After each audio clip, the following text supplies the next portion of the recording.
Hello. All right, that works. Great. Welcome everybody to today's panel on finance and distribution. How you doing? So, very important topics. I think two questions that all filmmakers ask themselves at some point in time is, number one, how can I find somebody to give me money for my film, and what does that involve? And number two, how do I find distribution and an audience for my film? And in reality, those two things are very interrelated. There's a lot of cross-pollination because, generally it's helpful, as our panelists will attest, to have some notion about the financial and distribution structure for your film when soliciting financing. I wouldn't give financing for a movie unless the filmmaker had some idea as to how it was going to find an audience and how they were going to make some money. And on the other end, your distribution can sometimes be very governed by the financial structure that you have in place. Whether that's finding a deal or deals that will generate some revenue to hopefully repay your financiers. Sometimes your financier is also your distributor, but also sometimes your financier may have an approval right over the actual distribution deals for the film. So just to quickly intro our firm, Adam and I work for Calendar Bates. We're a boutique entertainment firm here in New York. We also have an LA office. We do a lot of general entertainment work, television, film, runs the full gamut with a big concentration, obviously, in documentary film. So our three panelists today, from closest to me, we've got Josh Braun from Submarine, Christine Ketcher from A&E Studios, A&E Networks, and my colleague Adam from Calendar Bates. So guys, I'm going to ask you to introduce yourselves and speak a little bit about what you do and what your companies do. And also, because I think this is a very important component of this, when do you usually become involved in a film, and when should you become involved in a film? Josh. Hi, everyone. My company is called Submarine, and we are primarily a sales entity focusing on domestic and international sales. And I guess that's been a large part of our focus, although we're also involved in, in a small way of raising financing, not financing from our own resources, but pre-selling and financing both docs and features, narrative features, but certainly with an emphasis on documentaries. That's always been part of our identity, for 15 years. We've, going back to films like Spellbound and Super Size Me and Man on Wire, and the list goes on. We've worked on many, many documentaries, and that's always been a passion of ours. And also, separate from the passion is also at a somewhat early stage, realizing that this is a growth area where if we tried to figure out a way to get in on the world of narrative sales, which was very robust with the big agencies, the documentary side of it, particularly when we started in 2002 and 2003, wasn't seen as an area that was going to be revenue generating and wasn't necessarily seen as an area of growth until around 2004, 2005. Then that started changing. But in addition to our sales activities, we also produce and we also distribute. So those areas of the company are not our main focus, but in any given year, we'll get involved in the production of between 2 and 4 films. And we have a label called Submarine Deluxe, which is essentially a resource that we put into place for our company where, in those instances, based on the landscape that's out there now for sales, a lot of our efforts will be, of course, as you know, we'll be focused on SVOD and transactional video on demand. And the theatrical part is also important to filmmakers, and it's also still a big part of what we look for. We look for films that we think can work theatrically. But oftentimes, the deals that are really driving the sort of foundation of recouping money for investors are going to be TV, SVOD, TVOD, and then theatrical is a loss leader. So we set up this division, Submarine Deluxe, in order to be able to provide that service. So we don't go out there and buy films and try to acquire them competing with the distribution companies we sell to, but we do exist in that world where, recently we worked with Christine on a film called A Gray State, in which we sold the SVOD to Netflix, and it was a substantial deal. And it was a thing that we had to figure out. It was very important to the filmmakers to have a theatrical. We could have been the company. We didn't end up distributing that one, but we found a small distributor that really loved the film and came on board, so we were able to have every piece of the puzzle covered. So anyway, that's sort of that's Submarine is primarily sales, but definitely growing right now in the area of development and financing and pre-sales. And we also are focusing on nonfiction series. So we set up and produced, along with Tripod Media and Ryan White, the series The Keepers. And we have 2 more doc series that are coming out in 2018, both which were developed originally from films that started off their life as envisioned as a feature doc, and it morphed into a series. So that's an area of growth for us and of great interest. Great. I'm Christine Kecker. I'm manager of feature films at A&E Networks. We produce, commission, finance, and executive produce feature docs, limited series, and short docs under the A&E Indie Films, History Films, and Lifetime Films brands. The short docs we do are 40 minutes and that's a new strand under Lifetime with female-focused content. And then A&E Indie Films does a sort of general, broad, big features that some of you may be familiar with, like Cartel Land, Life Animated, and this year's City of Ghosts, and A Gray State, as Josh mentioned. And in History Films we don't do as many films under that brand, but we do sort of history-focused niche docs. And so whenever we commission a film under one of those brands, the film eventually airs on the network that it's connected to. So the rest of the rights are usually sold to distributors like an Amazon, who would then also partner with someone like IFC Films to release the film theatrically, and then it'll go up on Amazon Prime. So that's a typical journey for one of our films. We tend to come on really early in the process. We like to come on early, either at the development stage. We might do a development deal that then rolls into a bigger feature deal, or we might come on in early shooting stages and finance the whole project up front. Sometimes we do co-productions with other financiers, although it's less common, but we did that on, for example, Author, the J.T. Leroy story. So that's kind of our general business model. And Christine, just to pick up on the development portion, in that instance, somebody's bringing something to you and you're funding them to do it like some kind of a sizzle reel or some paper documentation. What are you looking for, and how does that generally work? Yeah, it depends on the project. It might be a really small amount of money just to, for example, hire a lawyer and get a release from a subject, or it might be going on a specific trip with your subject and filming it and editing a small sizzle or scene, or it might be a bigger amount of money to have a full maybe 10 or 15 minute sizzle where you really get an idea of the story. But that's the kind of thing we'll put money out there for, just to see where things go. And for that you would get basically an opportunity, a window to acquire and finance further. Exactly. Then we have the option to continue with the feature, or not, but hopefully we would. And so it's a good way for us to get a better idea of projects and for the filmmaker to develop things with a little bit of financing. Thank you. Adam? Hi, Adam Beasley, attorney, Cowan Debates, Abrahams and Shepard with Simon. Let's see, we work in the documentary space in a variety of different areas. We have corporate clients like an A&E that does distribution and financing. We also represent producers and directors of documentaries, so we sort of see a variety of financing structures and distribution structures, some of which are less traditional than others. And we'd like to come in as early as possible, depending on what the filmmaker is looking for.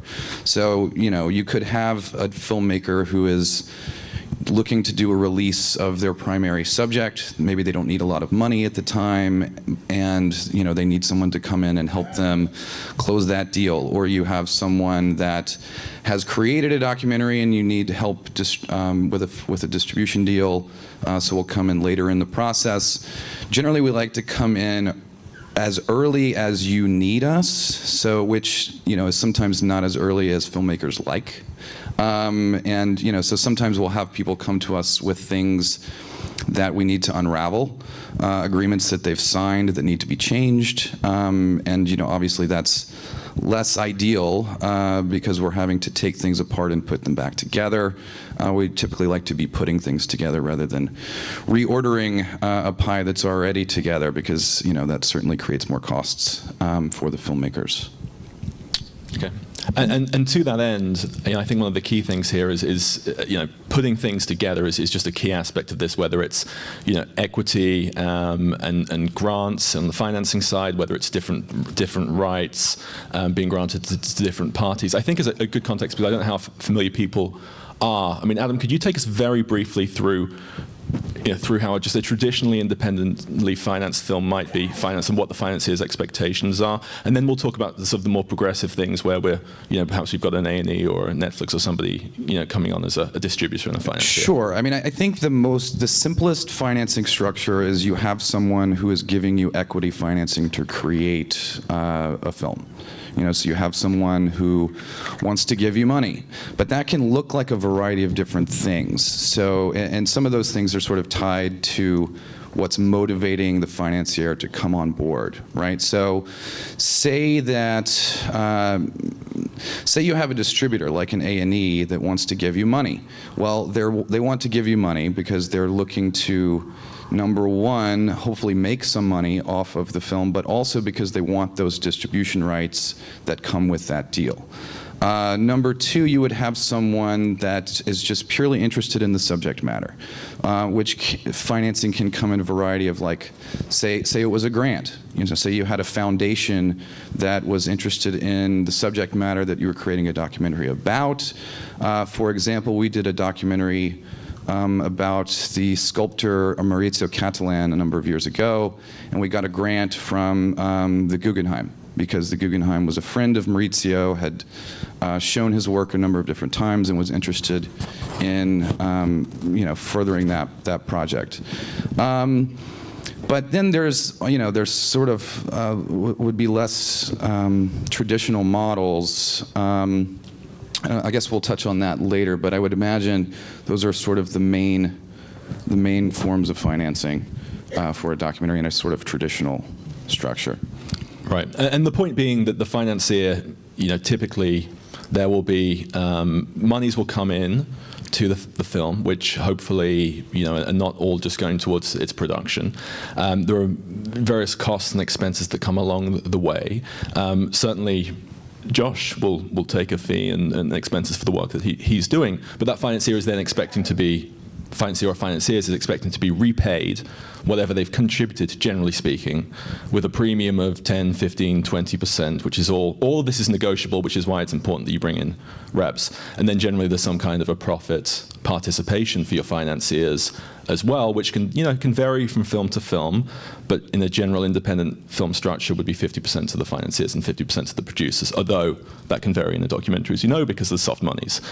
So, on those lines, Josh, why don't you, I don't know how familiar people, actually, maybe it's worth a show of hands. Who in the room is a filmmaker? Okay. Who in the room is a first-time filmmaker or first-time feature? Okay. Okay, good. All right, so maybe it's some utility and explain what a sales agent does and how you get paid. Sure. Well, I mean, inevitably, because we also tend to come on board early in a lot of projects, and it's really more than we used to, and I think generally sales companies, and for us anyway, I guess I should speak for myself, which is that if we see something early, we can be part of developing it. I've worked on 100 films plus at this point or more, and I feel like we can be helpful in a lot of areas, and not just purely the sales and the financing, but also the shaping, helping find an editor, helping figure out the best post deal. In those instances, I would often come on board as an executive producer and be part of the creative side as well as the financing side.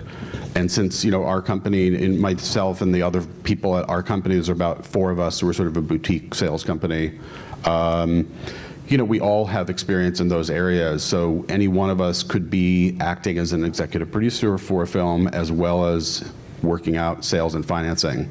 I think one thing that we're seeing, and it's interesting how things shift, but inevitably there are trends. And, I would say 3 years ago, it was really difficult to sort of find support from both financing and distribution for environmental and issue films, and there was a lot of them being made. And now, maybe it's with just the way that the new, the Trump administration, seems to have sort of a blatant disregard for the environment, then now there's just a much more feeling of urgency. So those films, not just environmental, but a film connected to an issue also has the possibility of grants and other forms of soft money that is non-recoupable or maybe partially recoupable. We're working on a project right now that fits pretty much what I'm describing, and their budget is $1.7 million. A high budget, I think. I mean, one of the other things that we could talk about, it's just, I would say, as someone who's out there selling films, that when you have a higher budget, your investors and the backers and the people involved are going to have a tougher time recouping unless you happen to get a really big deal. And there are big deals out there, so it's not impossible. But in any case, this example is $1.7 million, and they've already planned essentially to only take 50% of that budget from equity, and they're planning to raise the other 50% completely from grants and donations and soft money and essentially other sources that don't have to be recouped. So that on a $1.7 million budget, $850 will be paid back with a return. In this instance, it's 15%. And then the other big component that's so important that, is part of all this but isn't always talked about is does that investor want to be, by your side and making every decision with you and having a voice and everything?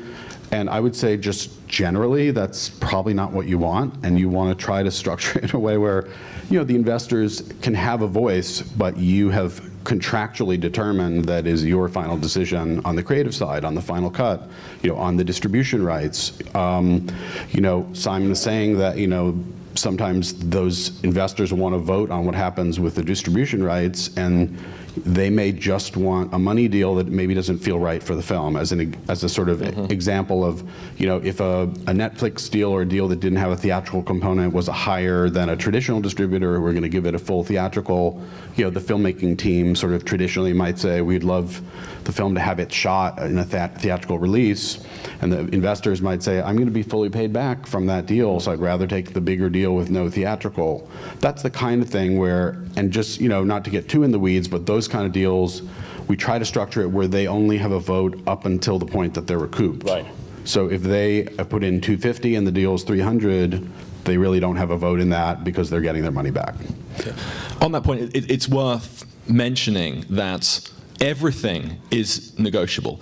The piece of paper that you initially get from a financier will be, and probably should be, the most favorable thing for that financier. It is always well within your rights to negotiate that. And that's what, our job here is, to be the bad guy, right? Love being the bad guy. Yeah, so that you can maintain the relationship and everything else. But people will take the most favorable position, and usually there is a middle ground that can be reached very amicably, and that's a great compromise on the distribution, because you sometimes do find yourself in that situation. I should say on the issue-based thing, just to do my job here on behalf of the festival, the next panel is, I believe it's titled Filmmaking in the Age of Trump with Victoria Cook, so stick around for that one. Okay, so we're told at NYC we like details. So you guys referenced a few projects there. A Grey State, which I believe everybody here worked on in some capacity, and then City of Ghosts. Possibly, starting with Christine and everybody else weighing in to the extent you feel comfortable and can disclose. Can you talk about how those films came together and sort of how they shook out a little bit on the distribution side of things, please? I'll start. We can talk about maybe City of Ghosts is a little more of a traditional release, so I can talk about that. We came on fairly early on the film because we had done Cartel Land not that long before with Matthew Heineman as well, who obviously loves danger because he did Cartel Land and then came to us with City of Ghosts. And so we started out, we financed basically most of the film. I think a small amount of equity came from the production company and some of the other producers, but the large block of the main budget came from A&E. And we finished the film in time for Sundance. That's where most of our films, crossing our fingers that they get in, that's where we like to debut them. It's sold to Amazon they took all rights except linear TV, which we kept, worldwide. So that was a little bit of a new experience for us in that usually we would have a domestic distributor buy the film for domestic distribution and bring on a foreign sales agent to sell the film in, by territory throughout the rest of the world. But in this case, Amazon came on with a blanket deal where they were going to buy all the rights worldwide. So then we needed our lawyers to help us because we had already brought on a foreign sales agent who now, their role was complicated by the fact that this worldwide deal had come. So it was a great deal for the filmmakers and for us, but it did get complicated. You can just speak to that. Yeah, sure. And it's one of these things where, as Christine said, you have a domestic sales agent who's contracted to sell one territory, and then you have a foreign sales agent who's contracted to sell multiple territories, but then you have one buyer for everything. And then you really need to work out sort of what the relationship is between your domestic sales agent and your foreign sales agent. I mean, we literally had to apportion a piece of the sales commission between the domestic distributor and the foreign domestic sales agent and the foreign sales agent, according to what value we were giving to the domestic rights versus the foreign rights, which is sort of very, very non-traditional in that sense. But then, also with this Amazon deal that we were discussing, Amazon wants more control than sort of some financiers are accustomed to giving. So with Amazon, we did this deal with A&E, and A&E was planning on distributing all the domestic broadcast rights on television. Well, Amazon wanted some of those rights. So we then had to look at what rights we were going to exploit from A&E's perspective and put a value on what we were actually giving up. Because these co-production deals that we do through A&E, we give a piece of money to the filmmakers, but that financing is split in two. So one aspect of that is we have an equity investment in the film. So that is money that we plan to recoup. Then the second portion is what we call the license fee. All right, so A&E is going to be broadcasting the documentary on, the A&E network. So you pay for the right to do that. So in this instance with this Amazon deal, because Amazon was taking some of those, domestic broadcast rights, we then had to reapportion how our total financing was going to be split between those two pots. And that is something that we're seeing very recently as a trend, and is now something that on A&E's behalf we're sort of understanding that is a possibility, and it's a concept that the filmmakers, especially filmmakers who have been around for a while, are not used to, where we're actually having to come back when there's a distribution deal on the table and say, okay, well, I know we had the numbers set in these two different pots, but now we're going to have to split them up again because we have, this sort of wild card on the table. But at the end of the day, if we're giving worldwide rights to Amazon and they're going to pay handsomely for those rights, it's a cost-benefit analysis that everyone does as to whether we want to take the deal. I mean, because as A&E, we have absolute approval rights over every distribution deal. So we're only going to approve a deal if we're willing to get this reallocation of, say, the equity and the license fee, which is a push and pull, but is something that we're having to introduce earlier on in the deal-making process with the producers so that they understand this may be a real possibility, but if it becomes a possibility, it's usually for your benefit. I wanted to add just something that connects to what Adam is saying, which is that a lot of the reps, and our standard deal now includes a provision where we handle worldwide rights. We have found, because of this exact situation that Adam's describing, that it can get way more complicated than it needs to if, and obviously A&E chose to hire that foreign sales company. A lot of filmmakers do that because they have relationships. But in this world where a Netflix or an Amazon worldwide deal can be the biggest deal that you could do, we now require that we have a window prior to any individual territories being exploited by any foreign sales agent. We also do foreign sales, but we don't say you have to work with us on foreign sales. If someone has a relationship with the foreign sales company, we would respect that, but we would just say, we don't want this to get complicated, because we already went through it. We went through a situation where we had a film. We had the provision that allowed us to sell worldwide to a single buyer, like a Netflix, and that's who offered to buy the film. And then it turned out that the filmmakers had signed a deal that gave the same right to the foreign sales company, and they didn't understand that they had given the same right to two companies. So it was an unholy mess. And we ended up sorting it out because we were all reasonable people, but it was, those situations are exactly what you want to avoid. And I would say that a lot of times if a film is presented to us that already has a foreign sales company on board, we would think twice about signing it if we didn't have that window to be able to offer the film to a worldwide deal. And so it's just the way the marketplace is right now.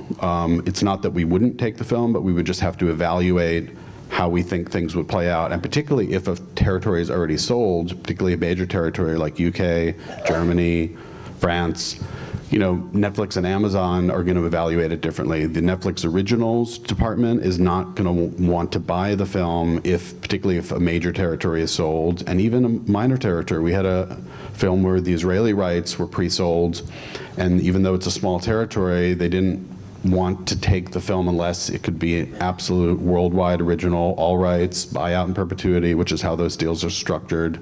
But then the Netflix has a licensing side, as so does Amazon, so they may still do a multi-territory deal that would exclude Israel, but it'd be different than that Netflix original, which is, that's the division of Netflix where you'll see billboards around New York and Los Angeles promoting these films and a much more significant marketing spend, where on the licensing side, which is what we did with The Gray State, they don't actually market it. It's on the service, but that's why you want to have a theatrical component, because in a way that's the only way there's going to be any level of marketing. Otherwise, if it just shows up on Netflix in the licensing deal, it's kind of like a can of peas on the back of the supermarket shelf, and you don't know it's there unless someone's, there's some awareness created. So festivals also play a big part in this. If your film is doing a lot of festivals and gaining regional awareness, that's super important too, even because you may not have a huge enough theatrical to kind of get that, national awareness. So those are all components that we have to. And I would say as a side note to that, when we're discussing sort of, how your foreign sales agent need to work with your domestic sales, they really need to go hand in hand, because of what Josh cited as this example with this Israeli territory. If Amazon knows that they cannot get a worldwide deal because a territory is already sold, and then your other buyers, someone who's buying your domestic territory, knows that Amazon is not in the bidding anymore, then the value of that domestic deal is going to plummet, because nobody's bidding up the prices of the domestic rights. And we're certainly seeing that a lot in the narrative space, but I'd imagine there's a corollary in the documentary space as well. Yeah, so I think three key take-homes from what's just been said. Number one, never sign a piece of paper without consulting a lawyer. Self-serving, but accurate. But true. Number two, somebody like a Joshua Submarine might be the most important strategic partner that you bring on in terms of the value in the market, the market intelligence, and could it actually be a one-stop shop? And number three, on the SVOD side of things, there's a real difference between, or anyone, premium cable, we're going to talk about this a little bit more, but there's a real difference between being licensed to a platform, to being available there, and being an exclusive or an original, or however these various parties term them, which is what I'd like to talk a little bit more now. Now, I'm going to ask a question which might be slightly premature, but we've seen over the last 5, 6, 7 years, Netflix really getting heavily into this space, and that deal structure has kind of evolved. Amazon Hulu. Now we have two small companies who have come into the space called Apple and Facebook as well. I mean, Josh, is it premature to talk? And YouTube as well. It's very small. And Terra, yeah, very, very small, which are producing, and sometimes, well, we'll talk about that. So are we able to talk about what's happening as an emerging paradigm and what the issues are and what kind of rights these companies are looking to take? I mean, yeah, I think, we have to evaluate the landscape pretty much on the basis of, when we know that a company like Apple is out there and looking to do things in the entertainment space, it's our job to know exactly what they want, what they're going to pay, and, how robust their interest is in any particular area. So, we know from having multiple meetings with Apple that, they're really interested in nonfiction series, and that's only a very recent development. They're definitely interested in scripted series, and they brought major, people over from Sony to run that side of it.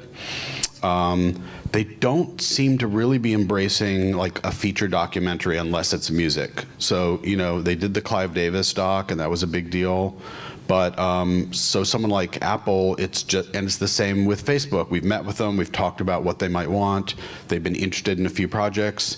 It feels like they're kind of like, a lot of times you just suddenly see at a place like Sundance or Toronto or Cannes that a company like that is suddenly doing a lot of deals and making their mark. So, that's kind of what we're hoping for, is that, they'll show up at Sundance this year and be an active bidder and create more competition in the marketplace, and that's healthy. Okay, Christine, I didn't ask you this question earlier when I should have done, which is very important. Why is A&E in this space, and what are you looking for in a film? Sure. I think, well, it's interesting. A&E has been in this space for about over 10 years, about 11 or 12 years at this point. And now it seems that everybody is in this space. Now you have Nat Geo launched feature docs, and Vice feature docs are more recent strands. And I think it's twofold. I think it has been a good business. Obviously, there have been ups and downs in that, but also it's a considered prestige for a network like A&E.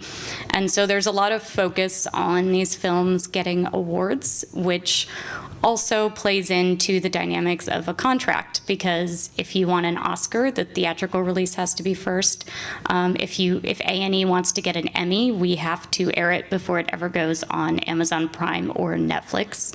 And if we want a primetime Emmy, it can't go on iTunes or DVD more than 7 days before it airs on TV. So if you have I can talk about this because it was in the news. Life Animated was disqualified from getting a primetime Emmy because the DVD release was not within the window that it should have been, and because we were two different distributors, focusing on different things, it wasn't caught that rule was going to be violated. And so it's something that now is coming in earlier and earlier, who will get what window so that they get what award. And it's just something to be mindful of, because I think everyone that enters feature docs, you see Amazon and Netflix campaigning really hard for Oscars for these docs. So it's just a big issue. That to its extension, for a film that you hope to premiere and you hope to have an award, just very briefly for the audience in case they may not know, how does that windowing structure, what does it look like? Sure. So usually we always want our docs to have a theatrical window. We've fought really hard for that. It's in our initial production contracts that we will make all good faith efforts to get a theatrical release. So that always comes first. It has to, if you want a shot at an Oscar. And then usually iTunes will come next, and I have at least maybe a 2-week to a month window where it's on iTunes, and docs tend to do really well there, so it's an important window. DVD will come somewhere around there. If we want to go for a primetime Emmy, then we have to talk to the distributor of who holds SVOD, VOD, transactional, about when they're going to time that so that it is within 7 days of the broadcast. And of course, that involves working with our scheduling team to make sure they are going to broadcast it, at a favorable time that makes sense. So there has to be a consensus there. And after that comes Amazon and Netflix.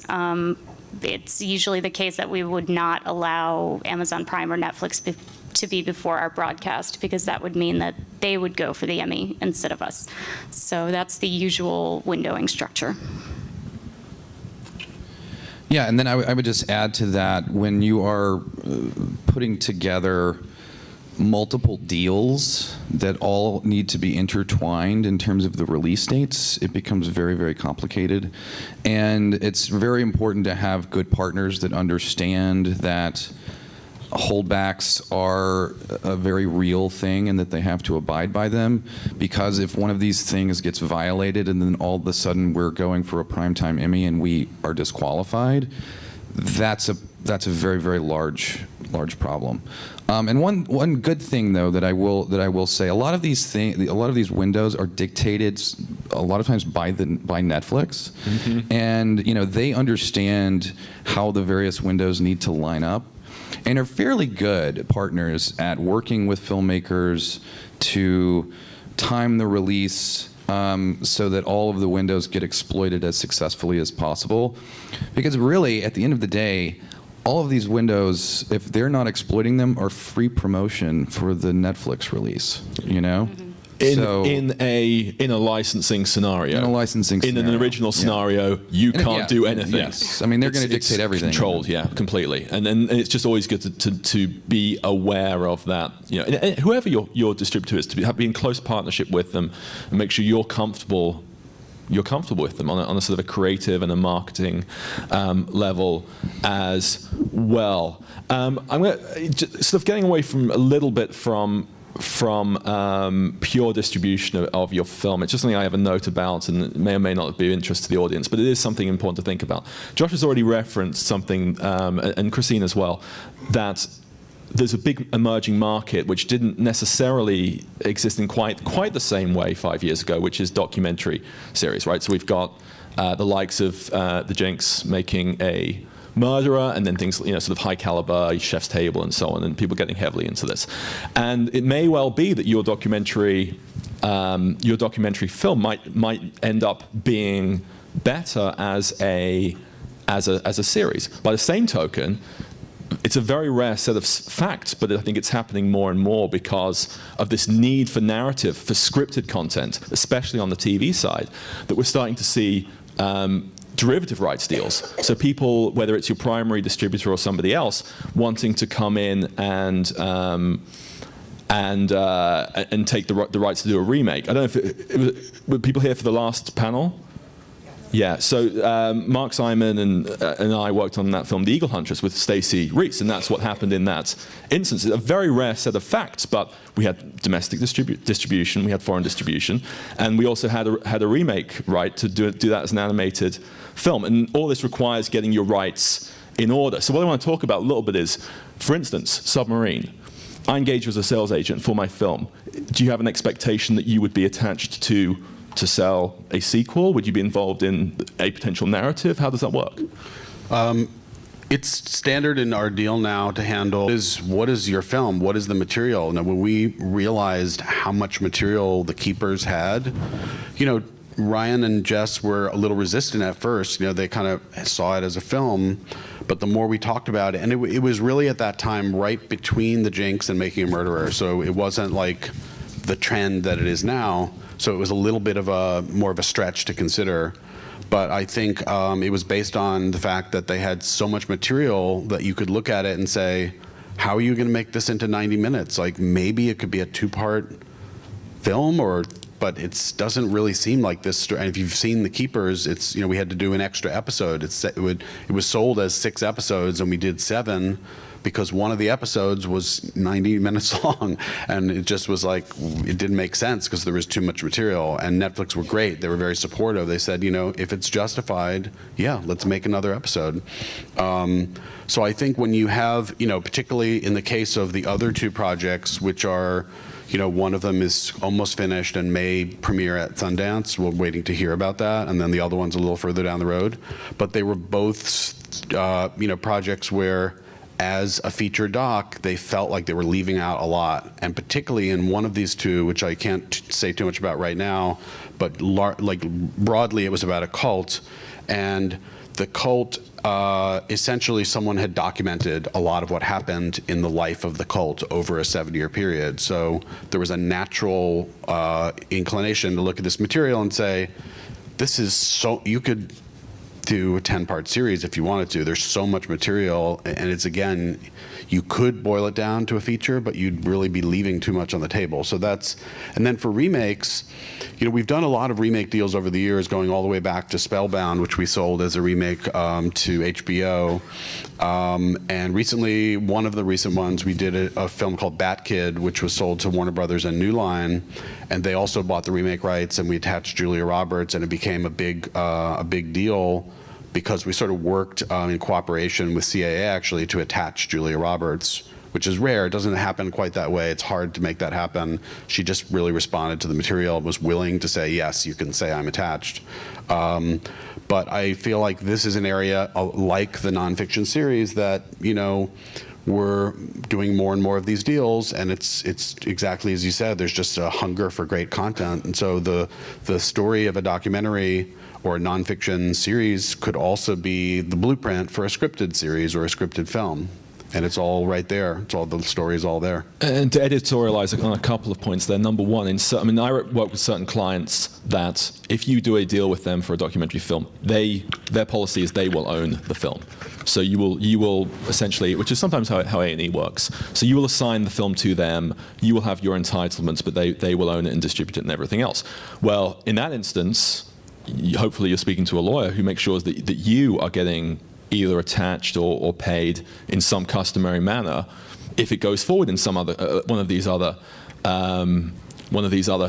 iterations. I don't remember what the second thing I was going to say there was, but I'm sure it was fascinating. So actually, I will say one cautionary note that's related to what you're saying, which is we're in a negotiation right now where someone's trying to do an all rights worldwide buyout deal, and they're saying, well, of course now we own the remake rights, and we're like, well, we have an option for those rights with the subject, and they're saying we expect you to hand that over to us. And then we're saying we're not going to do that unless our client is attached to it in the same way that they were when they owned it. And now they're sort of fighting, pushing back on that. And so it's like a little detail that's actually a very important detail. So these are things that you have to It might be more theoretical in the past. I'm sorry? Sorry, could you say that again? What I was just to saying. rephrase. What I was saying is that, if someone wants to buy all rights, an entity like a Netflix or an Amazon or Hulu or whoever it might be, they will expect to have the rights that you have. So if you have the remake rights, they're saying, okay, well, now that we're buying this project and we own it in perpetuity, we own those rights and we control them, and you're not necessarily attached to them anymore. Right. And we're saying, do you really think that this producer is just going to hand those over and not be attached? Yeah. I mean, so it's a push and a pull, and we will end up working something out. But, this is an aggressive position that the buyer is taking, and so we have to fight back. Mm-hmm. Yeah, and I remember what I was going to say, which is if you're doing an episodic or a TV deal, make sure you have reps, sales agents, and attorneys who are familiar with television, because it is not the same as documentary film. Do you feel like we want anyone to add, and then we'll flip it to questions? Well, I mean, if we're talking about derivative rights, I know that one thing that when you're at the deal-making point, it's important to know what the partners that are at the table do and do well. So we did a documentary on behalf of A&E called Author of the J.T. Leroy Story, where it was a co-production between A&E, Rat Pack, and Vice. And when we were coming together to do that deal, when we were discussing how the subsequent rights were going to work, we basically all said, well, we as A&E, we do TV. So if there's a TV adaptation of this, whether it be scripted or non-scripted, we want those rights. And then, Rat Pack, who was, before, without getting into the controversy about Rat Pack, is, they're a feature film company. So if they said, well, if there is a feature film adaptation, then we want to be able to exploit those rights. So it was a sort of push and pull regarding who does what and who does what well. I think that what Adam has just said is actually might be one of the most important things that's been said on this panel, which is, go back to again to the concept. Anyone looking to take distribution rights, position number one should be, and often will be, everything. I'm taking everything. And having the ability and the people who know this, A, can give you market intelligence, and B, can ask the right questions. Well, hang on. Are you actually going to exploit those rights? Well, what experience do you have doing that?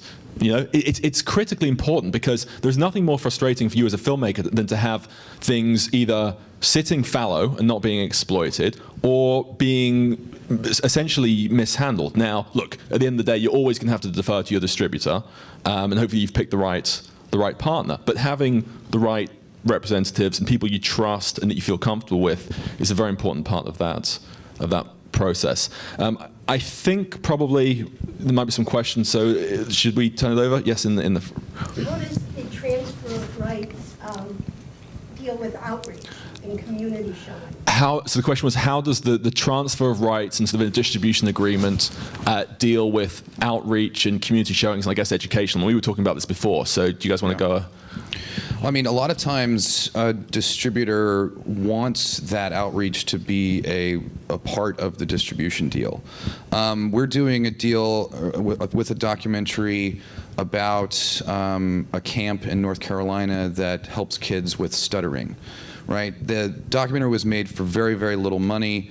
We have a sales agent that put a substantial piece of financing in place to help finish the film, and wanted a piece of the speaking engagement fees around the exploitation of the educational rights.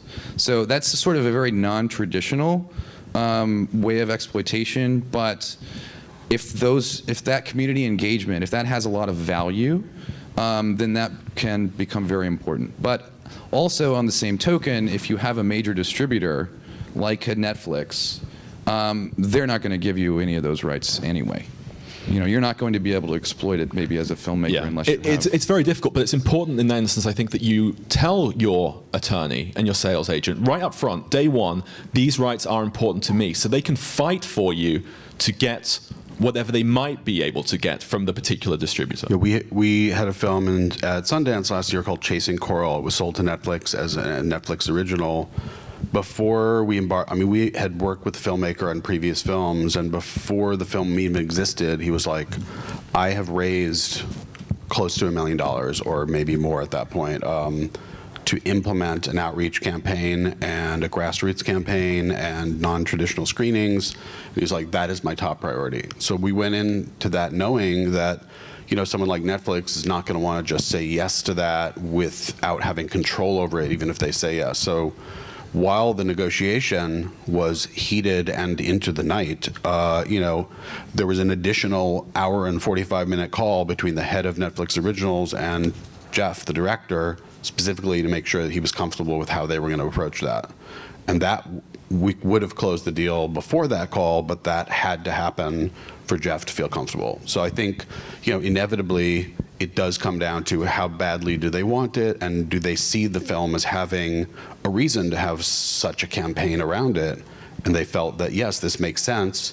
And they had seen what Jeff had done with his previous film, Chasing Ice, where he created an incredible outreach program that helped create a very robust program for sales of the DVD separate, and just awareness above and beyond that we ever would have imagined, just because it was his own personal effort.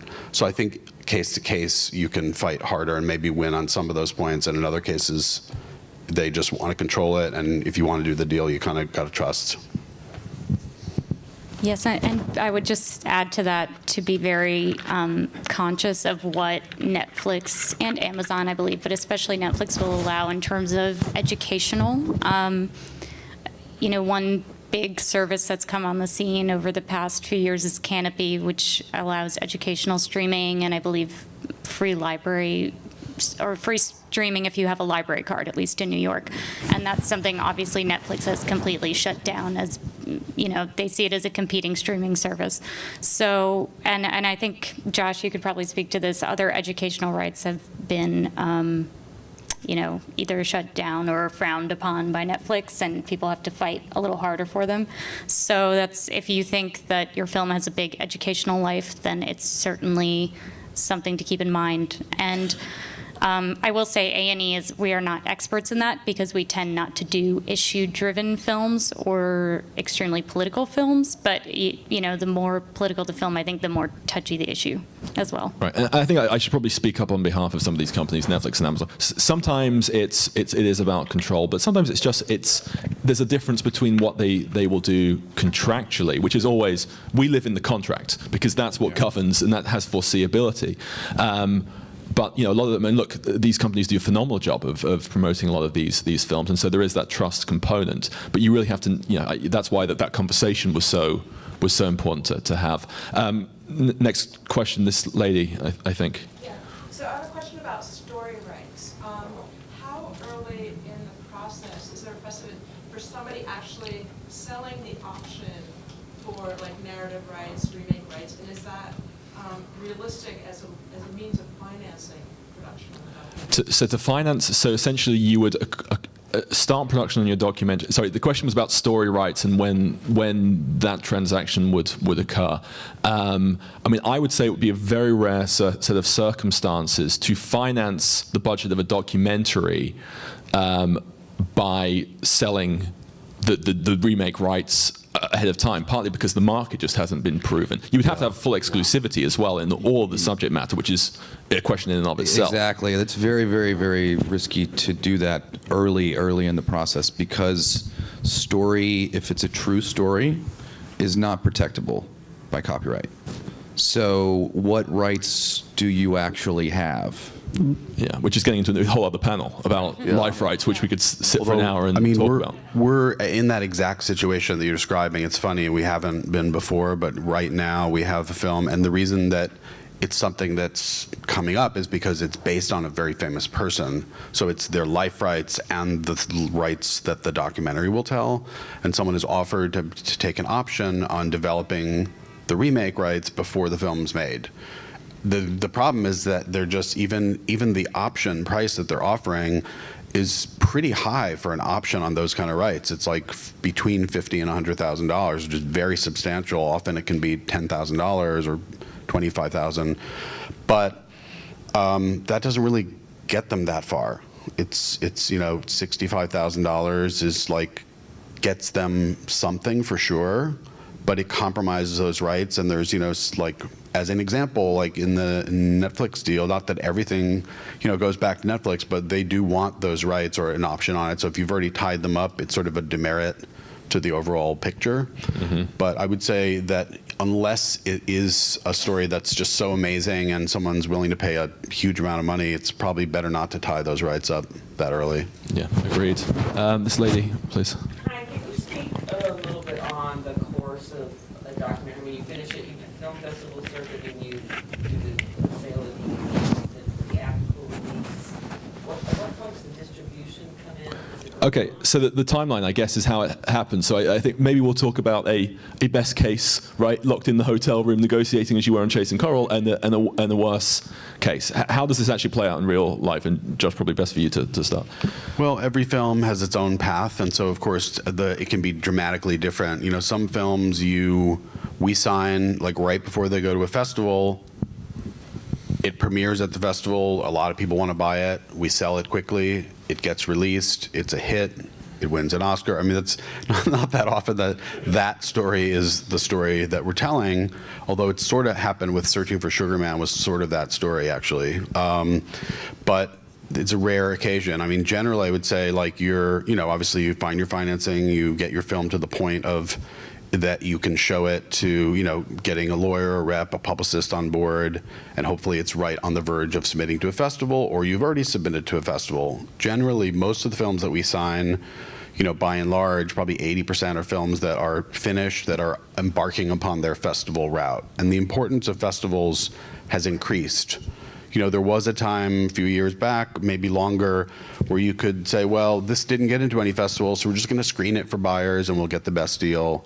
But I think we've just seen that buyers really want that sort of shorthand of like a festival has deigned it to be of the quality, of some quality, that it picks it out of the vast pile of a million films that are just out there that aren't, in a festival. So that is tricky. So you want to be at a festival, but let's say you get into the festival, you have an agent and you sell the film.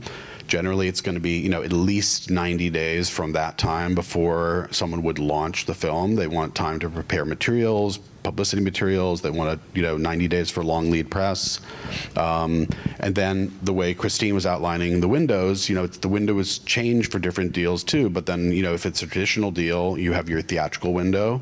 It might be a traditional theatrical, or it might be a day and date theatrical, where it's day and date with VOD, with cable VOD and iTunes, and then it can be going either to a pay TV window, or it be going, like a traditional pay TV, like HBO, Showtime, Stars, or it could be an SVOD service, or it could be a first window on a cable channel like CNN or Showtime or CNN or A&E or Discovery, et cetera. And then somewhere in there, depending on what you negotiate, there's going to be DVD, which is usually the same time as iTunes, but not always. And then educational, we were talking about that earlier, like a lot of times the most robust educational is going to be in an earlier window than anyone wants it except the educational distributor. And that's why what Christine was saying is, it's hard because you're sort of giving it that early placement in a window. Sometimes even they want it prior to theatrical, and that just doesn't really work for anyone except the theatrical rights, the educational rights. So that's tricky. But I mean, that's sort of the landscape. I guess, we've had films that showed at a festival and didn't sell for 6 months. And so it's getting into the marketplace a year later than you had thought, but it's finally getting a deal. So it's just a lot of factors. And is it a deterrent if the person making the film wants to be attached to the rights going forward that's going to be made into a feature film? Is that a deterrent if the person? Yeah. Yeah, it depends. I mean, it also depends on your background. Like if you're a first-time documentary filmmaker, with all due respect, you are never going to be firmly attached to direct a narrative remake. Ain't going to happen. Right. But you might be able to get some kind of a first negotiation to do something, or a passive if you don't. The only little, if you raise the funds yourself, then you could attach yourself to direct it. But if it's, a studio or a buyer, they're going to want, particularly if they're spending a lot of money, they're going to want a director that they, it's... Not necessarily to direct, just to be involved with the process. Oh yeah, we've negotiated the roles like a consultant, EP, even producer sometimes. In the case of Bat Kid, the director is a producer, and that was just important to her, and New Line wanted that. They were actually happy with it. So I think it's just what you negotiate. And I would just add, in terms of when you think distribution should come into play, we find very often that at least some form of distribution comes into play in the actual financing of the documentary itself. And I think it's important, as documentary filmmakers trying to raise money, do not overlook the distributors as sources of funding, whether it be an A&E or someone a little bit less traditional like a PBS or a CNN or any of these, or HBO, Showtime. They all finance documentaries. Yeah, and they're all from getting the very into this, beginning, and they're going to require you to give them some rights as a part of that financing. But they are a tremendous source of financing because they're looking for content, and they'll finance based just on some interviews. I know, Christine, we touched on earlier what A&E is looking for, but sometimes it can be just the documentary filmmaker himself, him or herself. Mm-hmm. And to reiterate, and I probably should put even stronger. Not only should you not sign something, do not agree to things by email. Do not, as soon as somebody says to you, here is an email, here's what we're thinking for a deal, your first call is to a lawyer.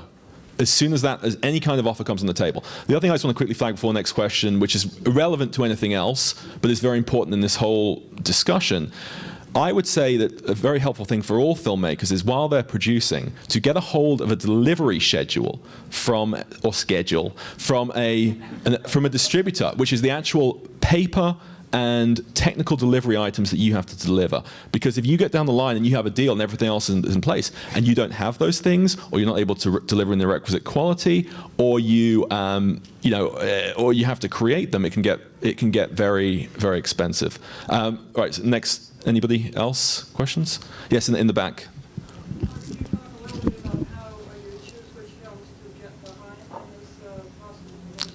Yeah, for everybody, I suppose. How do you choose which films you get behind in your respective capacities? I'll start. Well, I guess ours is a little bit more of a, it's sort of creatively what we're interested in and what fits our brands. Obviously, history films is a very obvious example of, it's going to have, anything we do under that brand is going to have a historical component to it. It could be pop history, for example. We did an Evel Knievel documentary. We did a National Lampoon documentary. And now we're doing actually a limited series on Watergate, so that kind of thing. So brand fit is a big thing. I would say A&E is anything produced under indie films. It tends to be a big, theatrical, broad documentary kind of that fits the audience of A&E itself.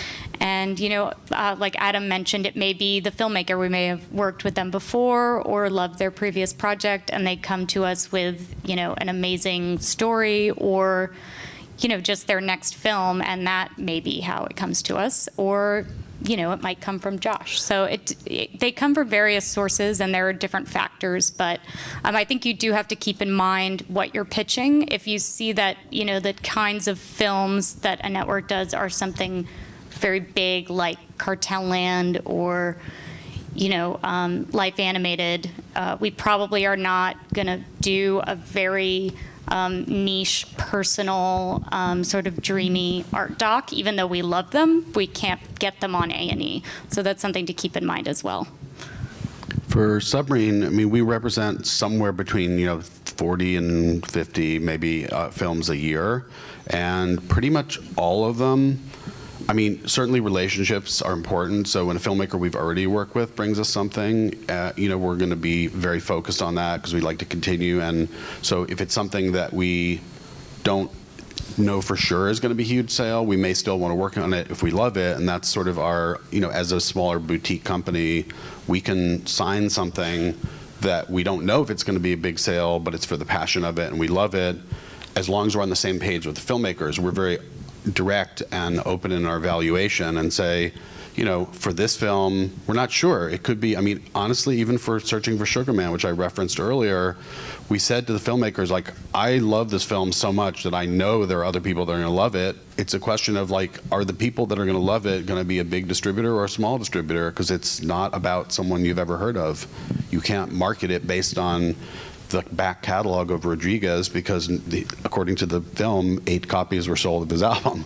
So we're always looking for something. The most thing I would say that the factor is something that we haven't seen before that's exciting, either the filmmaking or the topic or the material I referenced for that cult project that turned into a series. When I saw that, my jaw dropped on the floor. When that comes out, I'll tell you the name of it. It's called Wild Wild Country. When that comes out, just prepare yourself. It's an unbelievable story. And so that's something like that, I'm literally seeing something like that, I'm shaking, trying to sign it. So we try to be, connected to our instincts and our emotional reaction to material and feel like, is this something that resonates with us? Do we love it? Do we feel like through thick and thin, are we going to be sticking with it because we feel strongly about it, which is important for a sales rep to have. You want to feel that way because it isn't always easy. Sometimes it's fast and easy, and sometimes it takes a long time and it's hard work.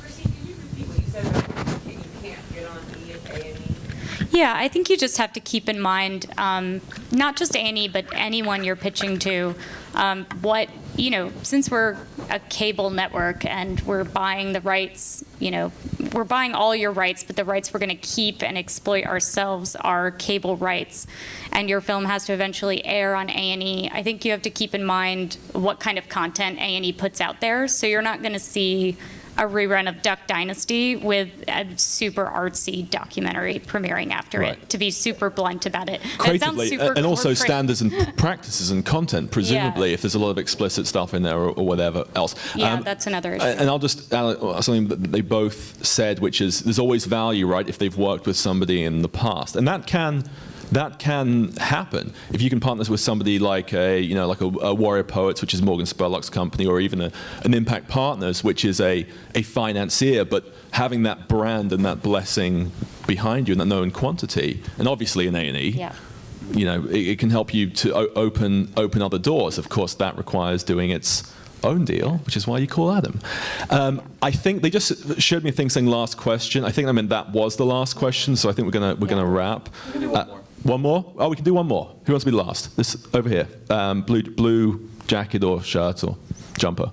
Yeah, right. You have a series that you're developing. I guess this question is more for Josh.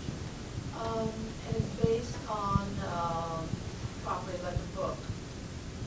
Do you require that, those rights or that option to be in place before coming to you, let's say, to develop that? Well, I would caution you to, I can say with a straight face and look you in the eye and say, if you brought something like that to us, you would be safe. We would never try to get it around you, but not everyone would be that honest about it. So you want to be protected. Someone else out there, there are obviously some people that are not as reputable that might say, oh, well, she doesn't have the rights. Maybe I'll go get the rights. I would veer towards protecting yourself and trying to get that option. However, what I would say is that we have been in a situation where someone came to us with that, and the option was a little more than we felt comfortable, because generally we're not, spending large amounts of money on options, but we have optioned a lot of material over the years. But we brought it to a production company, and it wasn't a book, but it was the life rights of somebody, and they paid for it, and they were attached to it, and then we had a package. And so we can sometimes help with that if we respond to the material. But I would say generally, and I'm sure you would agree, from a legal point of view, it's pretty risky to... Yeah, putting aside the whole circumvention possibility, yes, of course, a partner can potentially work with you if you lay your cards on the table and you say, hey, I've got a relationship with this author or this person, but I haven't actually secured the rights. But what I can say is, on behalf of our financier or our studio clients, I would never knowingly and willingly authorize a client to spend a dime without having those, reviewing the chain of, it's what we could call essentially a condition precedent. Maybe we should have talked about this really, but when you finance, there's a whole bunch of conditions the financiers want to see. Approve the budget, approve the production schedule, sometimes the sales agent, sometimes if it's narrative, the cast.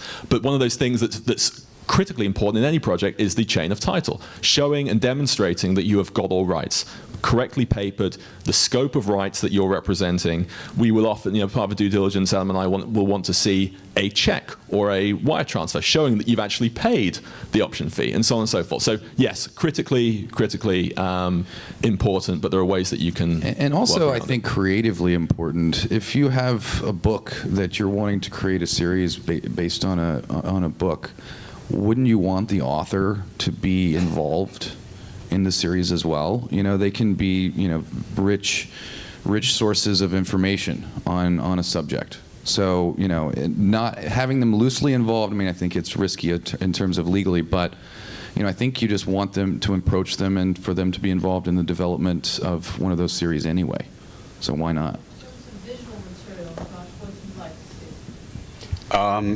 Certainly we've never really signed anything I can think of just on a pitch. So in an ideal world, what you're coming to us with, the least that we signed something on was like a 4-minute sizzle reel and maybe like a 1-page pitch document that's a synopsis. But generally, if the story is, if the story needs to be told in more than 1 page, then we're fine with that. But I think generally we're looking to see a sense of the visual style of the filmmaker, And so if it's about a famous person, it could be a reel that just has clips of that person, that might be enough. But if it's a story that you want to tell and you're giving a sense of how you're going to tell it, then maybe that's all we can evaluate it from, then that should be really good, should be really solid. Otherwise, it might be hard to say, because we generally don't come on board. I mean, as I'm just thinking, like in the past, like Queen of Versailles, if anyone remembers that film. Great film. That film we signed on a 5-minute reel, and, you know, why wouldn't you? But that, you know, that was obvious. I mean, at least it was to me, although ironically, a lot of other people were seeing it at the same time, but we believed in it and signed it very quickly. In fact, I said to Lauren, I'm not leaving till we sign. I just really wanted to work on that. So I think generally it's hard to evaluate things on a sizzle reel, but sometimes if we see that sizzle reel and it's basically like, oh, I can use that and I know buyers will respond to that, you're giving me a tool that I know I can use to help you sell it. So it's that rather than the whole thing, of course, then the film isn't made yet, so that's all we have. So if that's good enough and I can use that to pre-sell it or to get financing, then I might be willing to come on board. Good. All right, well, thank you. Round of applause, please, for our panelists. Christine, Thank you Josh, so and much to our panelists. Thank you, Adam, Christine, Josh. Thanks. Thank you, Simon. Thank you, Cowan Debates.